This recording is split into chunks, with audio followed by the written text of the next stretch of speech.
Bom dia, meus amigos. Estamos de volta com a leitura do livro O Céu e o Inferno, um livro escrito por Allan Kardec e pelos Espíritos.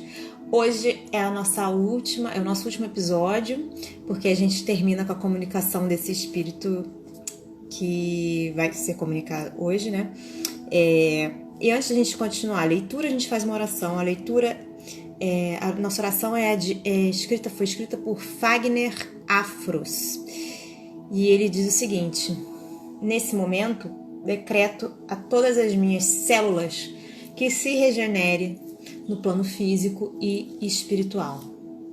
Neste momento, decreto que toda mágoa que trago de outras vidas e as que manifestei nesta existência sejam banidas de minha vida nesta dimensão e na outra.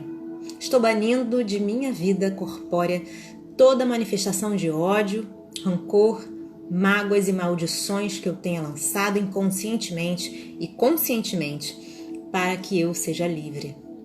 Estou decretando neste momento a saúde física e espiritual.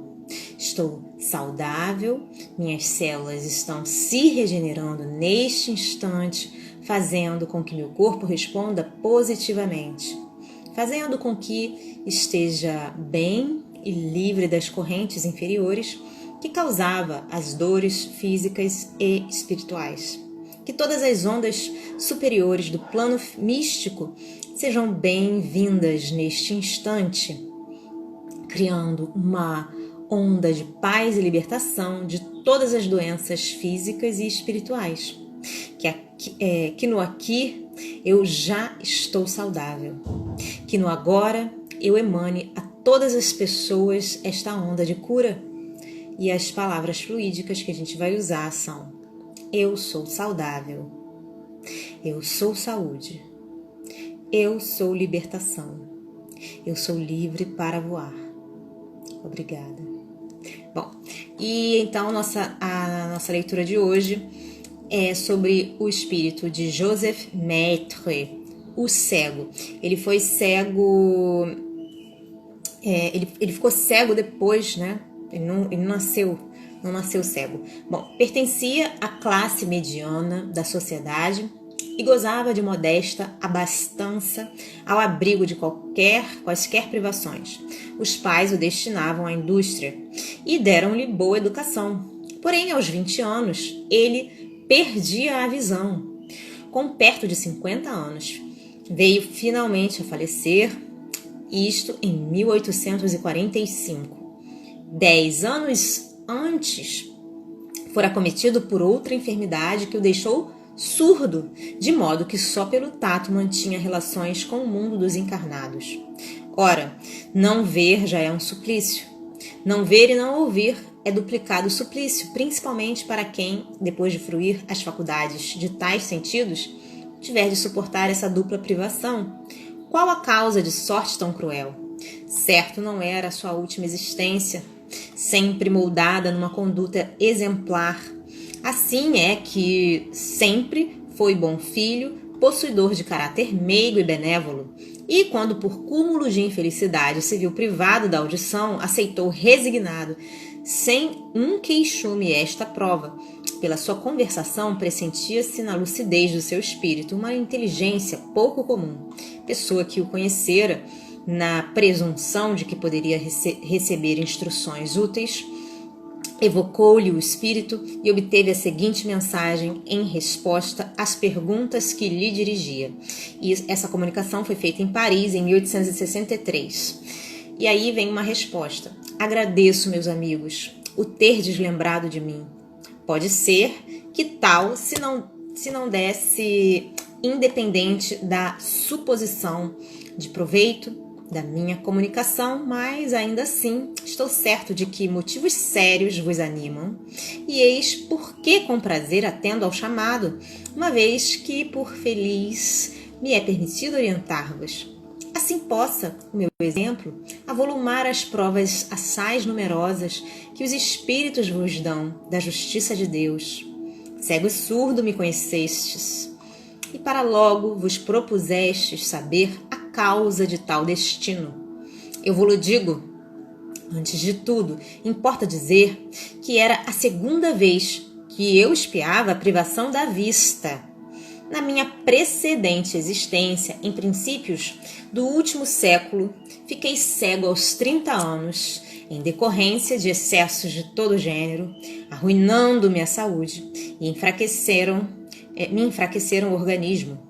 Note-se que era já isso uma punição por abuso dos dons providenciais que fora largamente cumulado. Em vez, porém, de me atribuir a causa original dessa enfermidade, entendi de acusar a providência, na qual, aliás, pouco cria. Anatematizei Deus, reneguei-o, acusei-o, acrescentando que, se acaso existisse, deveria ser injusto e mau, por deixar assim penar as criaturas. Entretanto, eu deveria dar-me ainda por feliz, isento como estava de mendigar o pão, a feição de tantos outros míseros cegos como eu.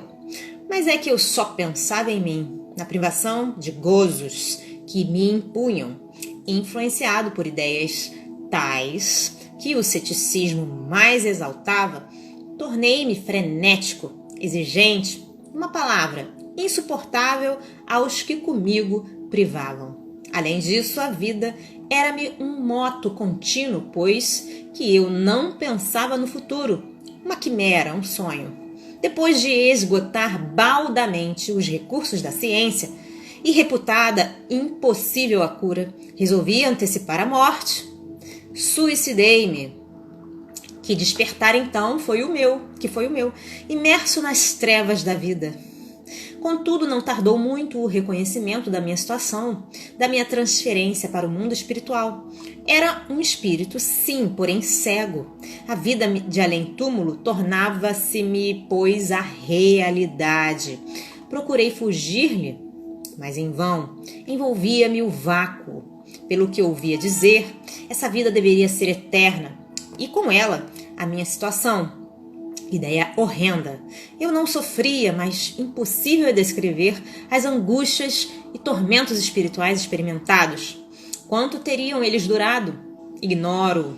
Mas quão longo me pareceu este tempo, extenuado, fatigado, pude finalmente analisar-me a mim mesmo e compreendi o ascendente de um poder superior que sobre mim atuava. E considerei que se essa potência podia oprimir-me, também poderia aliviar-me.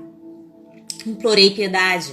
À proporção que orava, o fervor se me aumentava. Alguém me dizia que a minha situação teria um termo.